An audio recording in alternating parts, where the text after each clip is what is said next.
रजीम बिस्मिल्लाहिर्रहमानिर्रहीम। मेरा नाम है मोहम्मद अवैस। मेरे चैनल का नाम है स्काई इमिग्रेशन कंसल्टेंट्स।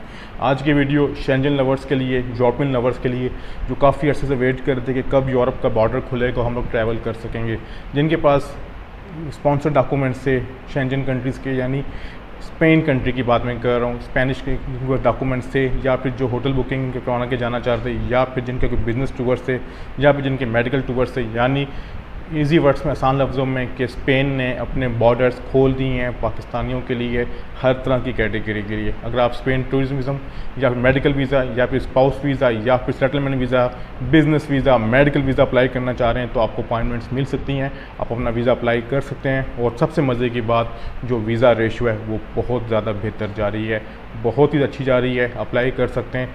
बहुत मुनासिब फ़ीस है एम्बेसी की। वो फ़ीस कितनी है आपको बताऊँगा आगे चल के। मैं आपको ये बताऊंगा कि इसके डॉक्यूमेंट्स कौन कौन से रिक्वायर्ड होंगे, सब कुछ आपको बताऊंगा इस वीडियो में आगे चल के। लेकिन इसके बता रहा हूँ कि इसका वीज़ा जो रेशो है वो बेहतर क्यों जा रही है। लेकिन उससे पहले कि अगर आपको ये बात क्लियर करनी पड़ेगी कि अगर आपको, जैसे हम लोग ये बात क्लियर करना चाहूँगा कि अक्सर लोग कहते हैं कि अगर आपको शेंजन कंट्री का वीज़ा मिल जाता है तो आप बाकी 25 कंट्रीज़ में ट्रैवल कर सकते हैं। क्या ये ऐसा वाकई है एट दैट टाइम? तो बाद में क्लियर कर चलूँ, अगर आपको स्पेन का वीज़ा मिल जाता है तो आप दूसरी कंट्रीज़ में, हर कंट्री में ट्रैवल नहीं कर सकेंगे। उसकी वजह यह है कि कुछ कंट्रीज़ ने, यूरोपियन कंट्रीज, शेंजन कंट्रीज़ ने ही अपने दूसरे जो हमसाय ममालिक के लिए अपने बॉर्डर्स बंद किए हैं ड्यू टू कोविड की वजह से वो ट्रैवल नहीं कर पा रहे, उनके बॉर्डर्स बंद हैं। इसलिए लिहाजा आप जिस कंट्री का वीज़ा हासिल करेंगे आपको वहीं रहना पड़ेगा। हाँ, अगर आप जाके कोई 2 नंबरी करते हैं, यानी छुप जाते हैं, तो ये चीज़ आसान है। अदरवाइज़ रिक्वेस्ट करूँगा कि अगर आपको वीज़ा ग्रांट हो जाता है तो आप इज़्ज़त से जाएँ, इज़्ज़त से वापस अपनी होम कंट्री में दोबारा आके किसी और शेंजन कंट्री का जब आप जाना चाह रहे हैं, टारगेट आपका है, तो कुछ अर्से तक इंशाल्लाह ताला वो भी ओपन हो जाएगा, आप उसके लिए अप्लाई कर सकते हैं। जैसे कि आपको पता है, मैंने कुछ अर्से पहले एक वीडियो बनाई थी कि शेंजन लवर्स के लिए कि यूरोपीय यूनियन का जिनका हेड है, पार्लियामेंट ने एक कानून पास किया कि उस कानून में सबको आना पड़ेगा। लेकिन कुछ ममालिक ने उसको फ़ोन क्लिक कर लिया था, लेकिन कुछ ने उसको डिले किया था। लेकिन अब आहिस्ता आहिस्ता हर कंट्री, यानी जो 26 कंट्री ने, उसको क्लिक करने की कोशिश करें। एट दैट टाइम अगर बात करूँ पाकिस्तान में, तो कौन कौन सी शेंजन के अपॉइंटमेंट्स अवेलेबल, कंट्रीज़ के अपॉइंटमेंट्स मिल रही हैं, उनमें डेनमार्क, आइसलैंड और स्पेन, यानी शॉर्ट टर्म के लिए मिल रही हैं। जो लॉन्ग टर्म की अपॉइंटमेंट्स हैं वो हर कंट्री की नहीं मिल रही, लेकिन कुछ अर्से तक मिलना शुरू हो जाएंगी इंशाल्लाह ताला। अब बात करते हैं कि इसकी एम्बेसी की फ़ीस कितनी है। इसकी एम्बेसी की फ़ीस बहुत मुनासिब है। पहले इसकी 60 यूरो थी, शेंजन कंट्रीज़ की 80 euro, at that time 100 euro हो चुकी है। यानी एक बात जो ज़रूरी है कि शेंजन कंट्रीज़ जितने भी, उन सब की फ़ीस सेम होती है, यानी 100 यूरो है। पाकिस्तानी कितनी बनती है? पाकिस्तानी डिपेंड करता है यूरो पे कि यूरो की प्राइस क्या जा रही है। अगर आज की डेट में देखा जाए तो उसकी फ़ीस बनती है 18,165 रुपये, जो आपको ऑनलाइन पे करनी पड़ेगी स्पेन के लिए। अपॉइंटमेंट इनकी फ्री में मिलती है, इसके अलावा इसके कोई हिडन चार्जेस नहीं होते। अगर आप कहेंगे इसके अलावा हिडन चार्जेस होते हैं, हाँ, जो कंसल्टेंट आपसे अपनी फ़ीस चार्ज करेगा तो वो आपको पे करनी पड़ती है, यानी इसके जो भी चार्जेस होंगे। स्पेन की वीज़ा रेशो बेहतर क्यों जा रही है, इसकी क्या वजह है? पहली बात तो ये कि इस वक्त स्पेन ही ऐसा कंट्री है यूरोपियन का, शेंजन का, जिसने अपने बॉर्डर्स खोले हैं आइसलैंड और डेनमार्क के बाद। और डेनमार्क में इसे डिस्कस क्योंकि आइसलैंड को जो है वो डेनमार्क डील करता है, ये बात क्लियर होगी। उसके बाद स्पेन की बात करते हैं कि स्पेन का जो वीज़ा रेशो इसलिए बेहतर जा रही है, कोविड-19 के बाद कुछ ममालिक होते हैं वो जस्ट टूरिज़्म पे डिपेंड करते हैं। यानी आपने देखा होगा, जिसमें स्विट्ज़रलैंड हो गया, आइसलैंड हो गया, फिनलैंड हो गया, ग्रीनलैंड हो गया, और इस तरह के स्पेन, कुछ तरह की कंट्रीज़ हैं जो बहुत ज़्यादा डिपेंड करते हैं टूरिज़्म पे। लोग यहाँ पर घूमने फिरने जाते हैं, इनकी कंट्रीज़ में इनकी होटल बुकिंग्स होती हैं, इनके जहाज़ चलते हैं, इनकी शॉपिंग्स होती हैं।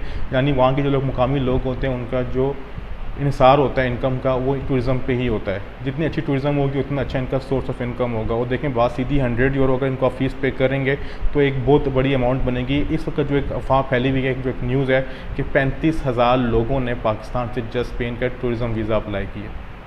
एक ह्यूज नंबर है देखा जाए तो, 35,000 लोग।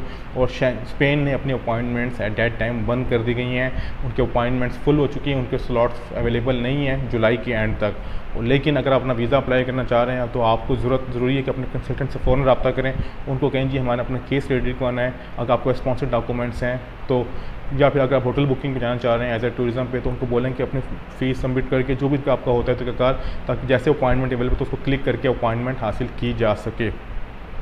और बात ऐड कर जाऊँगा, उसके वीज़ा रेशो के चांसेस किस तरह बनेंगे। वीज़ा रेशो के चांसेस इस तरह बनेंगे, अगर आपके स्पॉन्सर्ड डॉक्यूमेंट्स हैं, फैमिली विजिट वीज़ा के, तो आप आराम से अप्लाई कर सकते हैं। आपकी ट्रैवल इतनी स्ट्रॉन्ग होनी ज़रूरी नहीं है, लेकिन आपकी बैंक स्टेटमेंट होना ज़रूरी है। लेकिन अगर आपके पास ट्रैवल हिस्ट्री भी नहीं है और फिर अप्लाई करना चाह रहे हैं, तो आप कोशिश करें कि आप वहाँ से कोई भी इन्विटेशन लेटर मंगा लें, जैसे आपकी जो मुतलका जॉब से या बिज़नेस से रिलेटेड है, तो आप कहें मैं अप्लाई करना चाह रहा हूँ, मैं फ़लाँ जगह जाना चाह रहा हूँ, इस पर्पज़ से जाना चाह रहा हूँ, मैंने इतने डेज़ रहना है कि मेरा जॉब है या बिज़नेस है, मुझे कंपनी भिजवा रही है, या फिर मेरा बिज़नेस है, मेरा कोई सेमिनार है, मैं वो अटेंड करके वापस आऊँगा, तब आपकी ट्रैवल से इतनी मायने नहीं रखती, क्योंकि आपका पर्पज़ ही जाने का ये है। हाँ, अगर आप डायरेक्टली टूरिज्म में जाना चाह रहे हैं, आपके होटल बुकिंग आपके पास कोई इन्विटेशन लेटर नहीं है या कॉन्फ्रेंस का लेटर नहीं है, आपके स्पॉन्सर डॉक्यूमेंट्स नहीं है, लेकिन आप फिर भी ट्रैवल करना चाह रहे हैं, तो फिर ज़रूरी है कि आपके पास एक स्ट्रॉन्ग ट्रैवल हिस्ट्री होनी चाहिए, एक कंफर्म होटल बुकिंग हो कि आपको वहाँ पर क्यों जा रहे हैं, ये आपका मकसद है, आप प्रॉपर टूरिज़म है, आप टूरिस्ट हैं, आप जाना चाह रहे हैं टूरिज़म के लेवल के लिए, टूरिज़म करने के लिए, आप जाके वापस आएंगे, आपने सिर्फ गारंटी देनी होगी वापस कि आपने जाके वहाँ से वापस आना है, और आपके टाइज स्ट्रॉन्ग होने चाहिए अपने होम कंट्री के साथ। एम्बेसी फ़ीस इसकी बता दी मैंने आपको, 18,165 रुपये, 100 यूरो। डॉक्यूमेंट्स क्या रिक्वायर्ड होंगे मैं डिस्क्रिप्शन में ड्रॉप कर दूंगा कि इसकी जो चेक लिस्ट होगी डॉक्यूमेंटेशन की, अगर आपके पास वो डॉक्यूमेंट्स हैं तो आप ज़रूर वीज़ा अप्लाई करें। 18,165 रुपये बड़ी रकम नहीं है, लेकिन अगर आपके पास डॉक्यूमेंट्स कंप्लीट नहीं है तो 18,165 रुपये ज़ाया करने की भी ज़रूरत नहीं है। इसकी वजह ये पैसों की तो वैल्यू इतनी नहीं होगी, लेकिन आपका पासपोर्ट गंदा ना हो तो वहाँ पर रिफ्यूज़ल की स्टैंप या फिर आपकी जो बायोमेट्रिक हैं वो 26 कंट्रीज़ यानी शेंजन के उनके पास ना पहुँच जाएंगे, पहले अपना अप्लाई कर सकें, कर चुके आपका वीज़ा रिफ्यूज़ हुआ है किसी वजह से, तो अपनी हिस्ट्री अच्छी रखें, अपना वीज़ा अप्लाई करने की कोशिश करें अगर आपके पास ये सारी चीज़ें मुकम्मल हैं। तो ये थी आज की वीडियो। उम्मीद करता हूँ आप पर्सनली अगर आपको इसके मुताबिक कोई बात पूछना चाह रहे हैं या कोई सर्विस लेना चाह रहे हैं तो हमारा टेलीफोन नंबर है 03470505 ऑफिस का address 2nd floor Sowar plaza Chaksawari Azad Kashmir near to government bakery. 12 में लगा दो कि बहुत जल्द एक नई वीडियो के साथ नई मालूमात के साथ। खुदा हाफिज़।